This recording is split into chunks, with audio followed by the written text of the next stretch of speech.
I first fell in love with theater when I was, 5, because it started when I watched the movie Grease, and I know that's a movie, but that brought me into the musical theater world, and my first show was, The Wizard of Oz. In The Wizard of Oz in 6th grade, they had a drama program, and I just had to be a part of it, and when I got Dorothy, had my little red ruby slippers, I knew I wanted to be a part of theater forever. I like to be a part of theater because it allows me to be a storyteller, and I think every art form should have a component of storytelling, but theater is quite literally telling a story live in person, which I think is far more exciting than seeing, well, I love movies, but far more exciting than just watching a screen. I like to be live and in person and see the audience's reactions and hear them and feel that energy. I think that's such a special part of what makes theater theater. I love theater for that reason. I got obsessed with theater when I was 3 years old.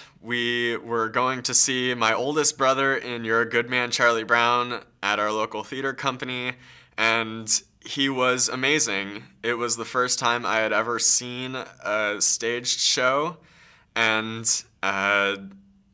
he kind of just lit that flame for me, and he's done that with so many things, like music and,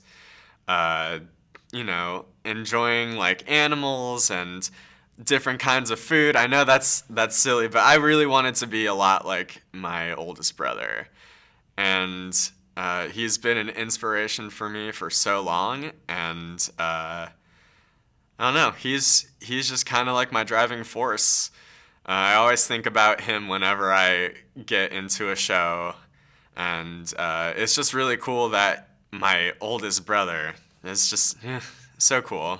I feel like I have to be in theater because my brother has since stopped doing theater to focus more on his career, and I completely respect him for that, but I don't think I would respect myself if I stopped with him.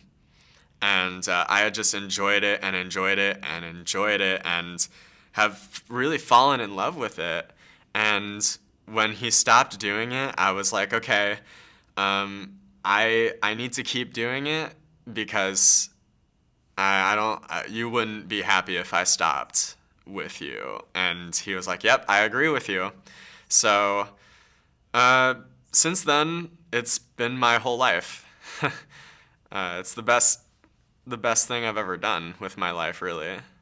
When I was about 9 years old, my dad did a secret Christmas gift for us all and took us all to Barnum. And we saw the national tour, had Glenn Close in it, and all these people, there were circuses and music everywhere. It was at the Pantages Theater. And I just fell in love with the whole spectacle of it and the idea of going up and creating a character to become and live their life. In particular, I was drawn to the character Joyce Heth. She has this great number, Thank God I'm Old, and it just looked like so much fun. And then fast forward, at home, we had a bootleg copy of one of the tours of Pippin with Ben Vereen and William Catt. My sister and I, we wore out that tape. We just fell in love with that, and also watching Jesus Christ Superstar, the movie of that, and then listening to the Broadway album, which my mom would sing to us. And I remember being in the backyard roller skating and singing Hosanna, hey, Zanna, Zanna, Zanna, Hosanna on roller skates in the backyard. And just the whole thing, I can't remember a time when I wasn't immersed in theater and having that world around. And I, of course, went through all cycles of all different shows, and it's just always been a recurring passion of mine, and I just really love it. Theater is a unique experience. I think because it's a heightened experience of the human condition. You have moments that everyone goes through in their life. They have the sadness, the joy, and you get the vicarious experience of reliving that and learning from the characters on how they deal with various obstacles and emotional journeys in their life. And I just think it's almost a sacred connection that you have with the audience when you show them that, yes, Even the most evil character has an emotional journey, and you see different parts of different people that you might not necessarily ever meet in real life, and you see that they are indeed human as well, and you just you get to share that journey with people and connect with them. I first fell in love with theater. I'm the youngest child, so all my older siblings did theater in high school, and so I used to just sit through all their rehearsals and everything. And then one day I was just like, told my family I wanted to audition, and they were like, "Oh, you can sing?" And I'm like, "Yeah, I think I can." And so, yeah, so then I just started doing that. And then my main love started, I think, like 13. My mom took me to Broadway for the first time to see shows. And yeah, and then so I just loved it ever since. So I fell in love with theater, I mean, pretty much since the beginning. I grew up on the Phantom of the Opera DVD, and I watched that movie probably 500,000 times when I was very young. Not a great movie for a child, but I just fell in love with theater from the start, and I feel like it had to be a part of my life just because it really felt wrong for it not to be a part of my life. And even in elementary school, I did shows, and it felt like something I had to do for the rest of my life. So what connected with my heart in the theater world is just getting to entertain people and getting to make people laugh, make people cry. I love the audience connection with that. And I think with Funny Bonz specifically, there's a lot more back and forth between the audience. I get to play a lot more, and it's something I really enjoy doing. I just really like connecting with the audience on a deeper level. Well, I fell in love with theater at a really young age. I was really raised in it. You know, my father, he had a degree in theater. He has his own company. My mom loves puppets. I'm pretty sure they met through theater as well, actually. I am a by proxy Fresnan. They met at the Roosevelt School for acting down there. I guess up there, technically. And I'm a part of that. And I felt like I had to stick around because I see the impact theater makes in everyone, you know? So I was raised up with knowing all of these musicals in my head, listening to all of them on CD, but not quite having enough money to actually see things at the Pantages. So I got my feet wet when I actually got to be in shows. I went to the Orange County School of the Arts growing up, and once I got a taste for it, I haven't been able to let it go. I fell in love with theater at a very young age. My mother used to do PTA shows, and she would rewrite all the lyrics, and that's kind of also where I got my inspiration for doing sketch comedy, because she would write these hilarious lyrics to songs that we all knew and loved. And she started getting me on stage when I was about 5. I actually did a tap dance to Hello Dolly with my girlfriend at the time. And after that, she recognized how much I loved it, and she took me to my first big audition when I was 8, where I discovered a group called Junior University, which is the children's theater I grew up in. And I learned so much from being in this group, and I stayed with them until I was 17. And then I moved on and did other theater ventures that made me love it even more, with Citrus Singers, the Young Americans, Cal State Fullerton. I was a musical theater major. And then I just had a career in theater after that, mostly as a dancer at first. The theater experience is a very unique experience, not only for the actors, but for the theater goers as well, the patrons. For actors, being on stage, you get one shot to get it right, basically. Anything goes wrong, it goes wrong. You can't take it back, you can't erase it, you can't refilm it. You just kind of have to go with it and adjust accordingly. But the cool, which is actually a cool thing, can be, but the really cool thing about it is that you're in front of a live group of people that want to be there watching you, and you feed off the energy of that, and you feed off the energy of your co-stars, and it's really a cool and unique thing. I know I keep using the word cool, but it is cool to be able to do that in front of a group of people and get the immediate gratification of their applause, of their laughter, of seeing somebody crying in the audience over a dramatic scene. And then for the theater goer, it's unique for the same reason that you're sitting there watching a group of actors who get one shot to get it right. So you could be there to see some mishaps on stage, but you get that raw and live emotion and energy from the actors. And if you're sitting in your living room watching a TV show and you applaud something that you think is great, well, who cares? Nobody's going to hear that. I mean, it may make you feel better to applaud, but to be able to respond in whatever way is appropriate at that moment in a live theatrical performance, you're feeding to the energy of those actors on stage, and it's a reciprocal thing between actors and patrons, in that you're there for each other, which is kind of a cool thing. So it is definitely a unique experience to be on either side of the stage in a theatrical endeavor. Before I came up with the idea to start a theater company of my own, I had probably about a 30-year run as a singer, dancer, actor myself. So a lot of experience on stage, backstage. And I thought it was time for me to kind of turn the tables a little bit and start a theater company of my very own, where I could create a platform for other artists to shine, to give a place for people to do shows and bring the creative teams together and be on that side of the table. And what a gratifying move that was, because there's nothing like being able to assemble a team of creative minds and talented people and put them together and create art.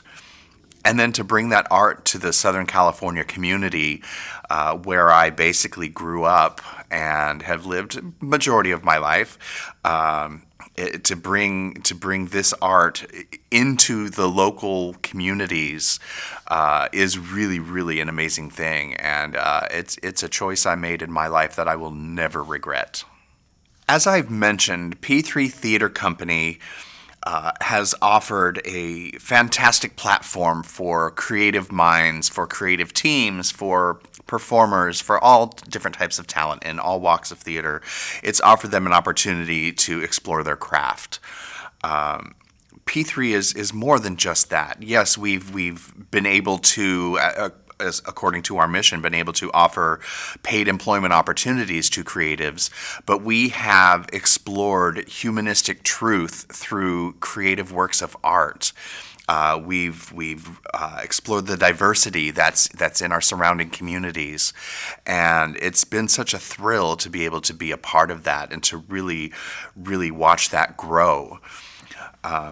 P3 Theater Company, while many theater companies are alike in many, many ways, each one of us is unique in its own special way.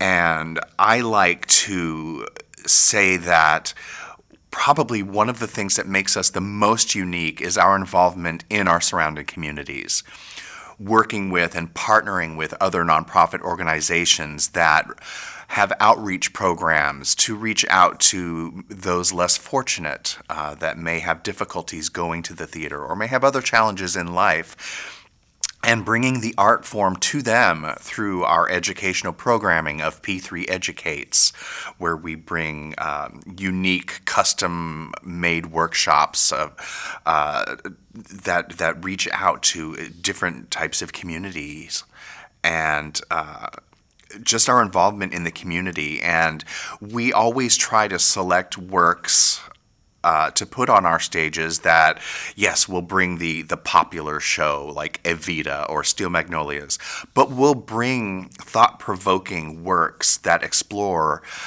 different walks of life, such as Love, Valor, Compassion, which is a Tony Award-winning play that explores the LGBT community in the 90s, in the early 90s, and talks about the AIDS crisis. We have shows coming up in our upcoming season that touch on a lot of different maybe mental health challenges and things like that. So we like to bring relatable works and keep that connection with our community, which basically our community is the reason we're here. So we're very grateful for that, and very, very excited about seeing how we can continue to grow that connection to the community and further explore our mission. When I was in the beginning stages of developing P3 Theater Company, I really wanted to make sure that anybody employed or that worked with P3 Theater Company as a volunteer or whatever, in whatever aspect, that they had a great experience. So what I was very careful to do was to take all of my experiences in theater over a 30-year period and pull out the best experiences that I had with different theater companies on cruise ships, tours, whatever it was. It didn't matter. I wanted to remember and pull all of those best experiences that I had in working with that particular company or a particular show. And I tried to take all of that and make all of that into P3 Theater Company. I like to think that is working. And I say that because we have some actors and creatives who have been with us since our conception. I have an actor who started in the ensemble of our inaugural production of Evita, who is now the assistant to the executive director, on top of still being cast in shows because of his talent level. Ultimately, I like P3 to feel like one big family. That's really important because, yes, there's the business side of any business, and including theater. That's why they call it show business. So there are those business choices and decisions we have to make, but people aren't just a number when they come here. We're not just another theater, another gig. While, yes, we technically may be, but when people are here and working with us, I want them to feel like they belong, like they are wanted here. And they are, of course, because I wouldn't hire anybody I didn't want. What it comes down to. And we keep that in mind when we are hiring creatives and casting the show. We're not going to cast you just for your talent. Yes, your talent will certainly get you a second look. But people give off a vibe and they behave in certain ways. And we want to make sure that everybody fits that mold of being part of a family. And then theater-going audiences get a unique experience with P3 in that we pay very, very close attention to production values. Every person we've had on our stage has been extremely talented. We hire only the best of our creative team: directors, choreographers, musical directors, costume designers, prop designers, set designers, sound designers. Every single one of those pieces is crucial to the outcome of a production. And I like to think that we pay very close attention to that, so the audience always walks away having seen a superb production. And I'm proud to say that we've got a remarkable team of people. And even from the bottom to the top. There is no bottom, there is no top. Everybody is treated with the same respect and the same love, and that shows when we put on a show. So the cast members and the technicians feel it, the audience feels it. When you call our box office, you're remembered by name. Our box office staff remembers the people's names, and they will greet you by name when you come to the theater and make you feel like you're part of the family too. It's because you are. It sounds cheesy, really, but it's not. It's just the way it is. And there's no experience like it.